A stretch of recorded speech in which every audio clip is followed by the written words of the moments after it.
নবী করিম সাল্লাল্লাহু আলাইহি ওয়াসাল্লাম ইফতারির সময় এই দোয়াটি পড়তেন, যেটা সহিহ সনদে প্রমাণিত। তা হচ্ছে জাহাবা জামা। এই জামা শব্দটি পড়তে গিয়ে ভুল করে মানুষ বিভিন্নভাবে। এটাকে অধিকাংশ মানুষের কাছ থেকে শুনি জামা ও, এটাকে মদ আলিফ মদ মমদুদা করে পড়ে জামা ও, আসলে জামা ও নয়, এটা হচ্ছে জাহাবা জামা। আর আবার দেখা যায় কাউকে মিমে সাকিন বা জজম দিয়ে জাহাবা জাম ও পড়ে থাকে। তো না এটা জাম ও, আর না এটা জামা ও বলো, বরং এটি হচ্ছে জাহাবা জামা, মিমে ফাতাহ জাবার আর তারপরে হামজা, জাহাবা জামা। অর্থাৎ এই পিপাসা দূর হইল, অবতাল্লাতিল অরুক এবং শিরাগুলি সিক্ত হইল, ওয়াসাবাতাল আজর এবং নেকি প্রতিদান সাব্যস্ত হইল ইনশা আল্লাহ তাআলা, মহান আল্লাহ যদি চান।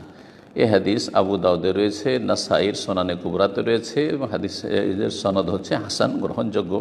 আবদুল্লাহ বিন উমর রাদিয়াল্লাহু তাআলা আনহুমা থেকে বর্ণিত। পক্ষান্তরে যে হাদিসটি রয়েছে প্রসিদ্ধ হাদিস, কিন্তু সেটি দুর্বল।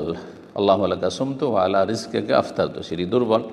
আর এই রকমই এতে অতিরিক্ত ভারতের এক শ্রেণীর লোকেরা বা আমাদের উপমহাদেশে এক শ্রেণীর লোকেরা বাড়িয়ে থাকে আরও দুটো বাক্য তাতে, আল্লাহু আলাকা সুমতু আবিকা আমানতু আলাইকা তাওয়াক্কালতু। এই যে আবিকা আমানতু আলাইকা তাওয়াক্কালতু ওয়া আলা রিজকিকা আফতারতু মাঝখানে বাড়িয়ে থাকে, এটা একেবারে ভিত্তিহীন, তার কোনো দলিল প্রমাণ নেই।